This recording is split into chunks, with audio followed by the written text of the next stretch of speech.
the prevailing dogma tells us that with addiction, you're either going to go through your life as an addict and probably die or end up in jail or in an institution, or you're going to be giving up ownership essentially of your own life's direction because you can't trust your stinking thinking.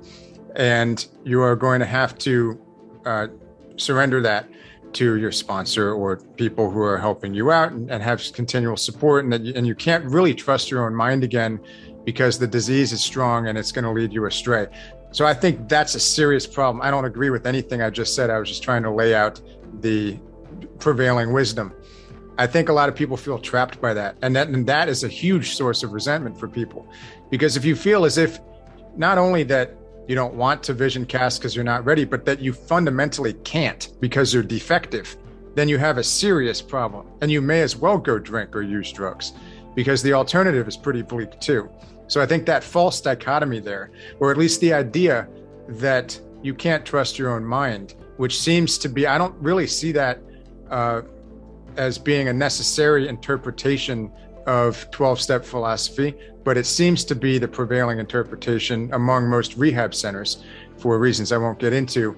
But if I could go back and talk to myself in very early recovery, I would give myself a logical breakdown of why that doesn't make sense. Because I was very worried about whether or not I'd ever be able to truly regain control of my life. I was taught that control was a bad word. When I wanted to control things, that's when I would realize that I don't have control and I would quote, relapse. That didn't turn out to be true.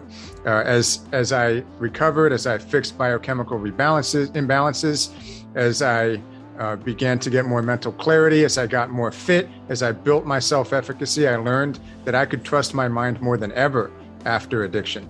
And that doesn't mean that I became omniscient or that I always made the best choices. But when I didn't make good choices, or if I was wrong about something, at least I would be clear-minded enough to correct course a bit more quickly. So I think it's important for people to know that you should vision cast for yourself, if a life beyond alcohol or addiction is something that you decide you want. And also to know that it is something that you have the capacity to do.